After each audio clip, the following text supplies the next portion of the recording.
ఇక Malkajgiri sitting MLA Mainapalli Hanumantharao మాజీ MLA Vemula Veeresham Congress జాతీయ అధ్యక్షులు ఖర్గే సమక్షంలో కాంగ్రెస్ పార్టీలో చేరారు.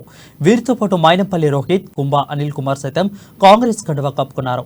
ఇక రేవంత్ ఠాక్రేతో కలిసి వీరు ఢిల్లీకి వెళ్లిన సంగతి తెలిసిందే.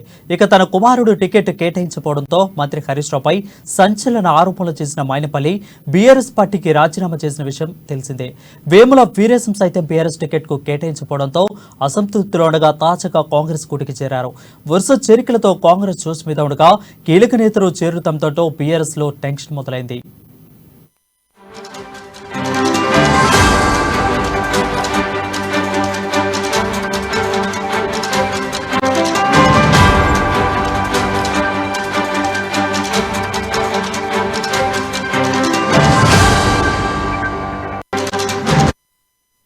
బ్రేకింగ్ న్యూస్ చూసిన మల్కాజ్గిరి సిట్టింగ్ ఎమ్మెల్యే మైనపల్లి హనుమంతరావు, అదేవిధంగా మాజీ ఎమ్మెల్యే వేముల వీరేశం కాంగ్రెస్ జాతీయ అధ్యక్షులు ఖర్గే సమక్షంలో కాంగ్రెస్ పార్టీలో చేరారు. వీరితో పాటు మైనపల్లి రోహిత్, కుంభా అనిల్ కుమార్ సైతం కాంగ్రెస్ పార్టీ కండువా కప్పుకున్నారు. ఇక రేవంత్ ఠాక్రేతో కలిసి వీరు ఢిల్లీకి వెళ్లిన సంగతి అందరికీ తెలిసిందే. ఇక తన కుమారుడికి టికెట్ కేటాయించకపోవడంతో మంత్రి హరీష్ రావుపై సంచలన ఆరోపణలు చేసిన మైనపల్లి బీఆర్ఎస్ పార్టీకి రాజీనామా చేసిన విషయం తెలిసిందే. వేముల వీరేశం సైతం బీఆర్ఎస్ టికెట్ కేటాయించకపోవడంతో అసంతృప్తిలో తాజాగా కాంగ్రెస్ కూటికి చేరారు. వరుస చేరికలతో కాంగ్రెస్ జోష్ మీద ఉండగా కీలక నేతలు చేచారడంతో బీఆర్ఎస్ లో టెన్షన్ మొదలైంది.